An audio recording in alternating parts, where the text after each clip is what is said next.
Good morning students. आज हम पढ़ेंगे संज्ञा। संज्ञा के बारे में जानकारी लेंगे। साधारणतः संज्ञा की जो है परिभाषा, नाम वाले शब्दों को संज्ञा कहते हैं। नाम वाले शब्दों को संज्ञा कहते हैं। जैसे मोहन, आगरा, कुतुब मीनार, बिल्ली, हाथी, शेर, किसान, ये सब नाम हैं और नाम वाले शब्दों को संज्ञा कहते हैं। अब देखिए इसकी जो परिभाषा, संज्ञा की परिभाषा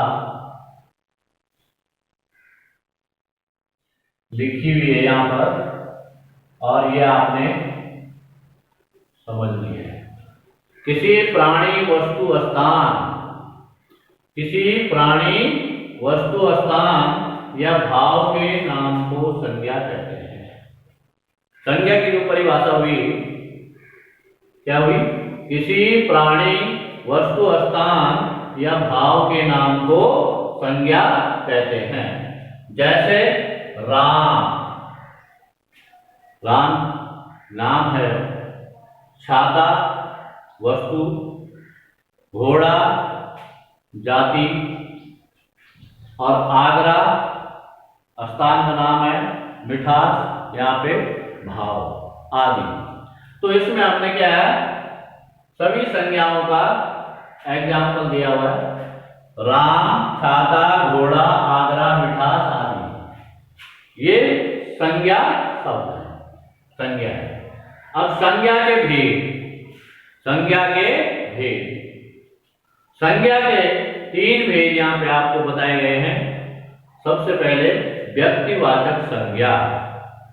व्यक्तिवाचक संज्ञा, संज्ञा के भेद में सबसे पहले कौन सी आई संज्ञा? व्यक्तिवाचक संज्ञा।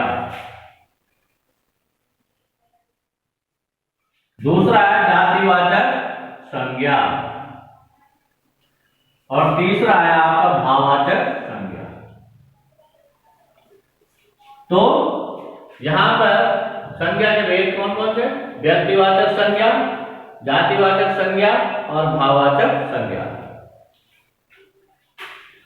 इसमें सबसे पहले आता है व्यक्तिवाचक संज्ञा। किसी विशेष व्यक्ति के नाम का बोध कराने वाले शब्दों को व्यक्तिवाचक संज्ञा कहते हैं। किसी विशेष व्यक्ति के नाम का बोध कराने वाले शब्दों को व्यक्तिवाचक संज्ञा कहते हैं। अब व्यक्तिवाचक संज्ञा के उदाहरण कौन कौन से हुए?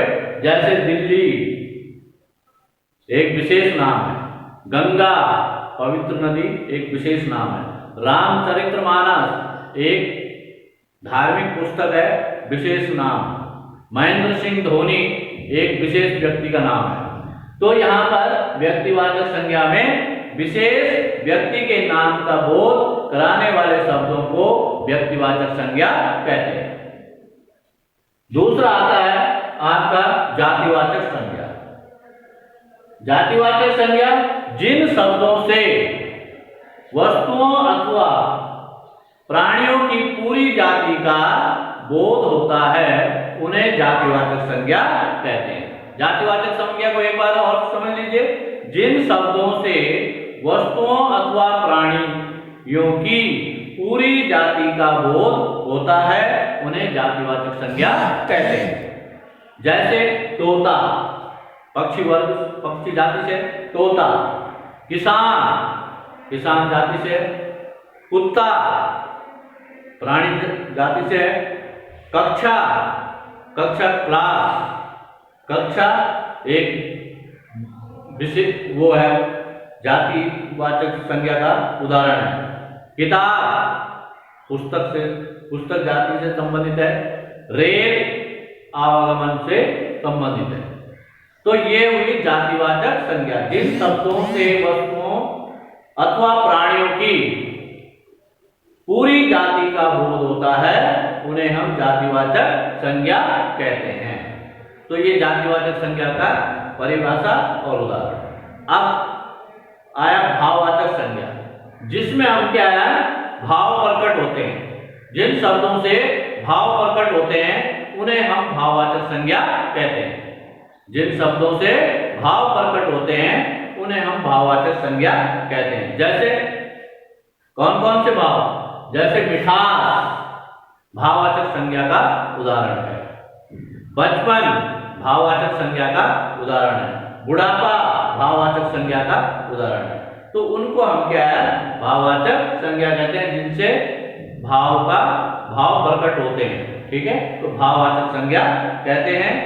तो यहाँ पर आप क्या है, संज्ञा की परिभाषा के बारे में आपको ज्ञान हुआ, उसके उदाहरण आपने समझ लिए। यहाँ पे संज्ञा के कितने भेद हैं, संज्ञा के 3 भेद बता दिए हैं आपको, व्यक्तिवाचक संज्ञा, जातिवाचक संज्ञा और भाववाचक संज्ञा। व्यक्तिवाचक संज्ञा में भी आपको बताया कि किसी विशेष व्यक्ति के नाम का बोध कराने वाले व्यक्तिवाचक संज्ञा कहते हैं, विशेष व्यक्ति। अब देखिए, दिल्ली अपने आप में विशेष, गंगा पवित्र नदी है, रामचरितमानस पवित्र पुस्तक है, धार्मिक पुस्तक है,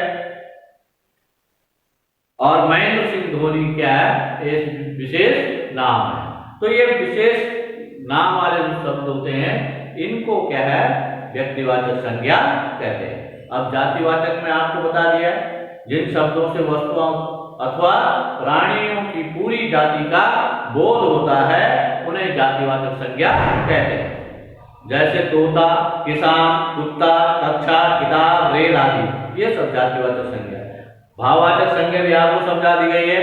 भाववाचक संज्ञा में जो भावों को प्रकट करते हैं ऐसी संज्ञा को हम क्या है, भाववाचक संज्ञा कहते हैं। इसके उदाहरण जैसे मिठास, बचपन, बुढ़ापा। मिठास, बचपन, बुढ़ापा ये भाववाचक संज्ञा के उदाहरण हैं। तो मैं समझता हूँ कि सभी बच्चों को समझ में आ गया होगा संज्ञा का, और इसको आप क्या है, ढंग से समझेंगे, पढ़ेंगे, और इसमें आप क्या है, संज्ञा के बारे में पूरी जानकारी आपको प्राप्त हो गई है यहाँ पर, और इसको आप क्या है, याद भी करेंगे।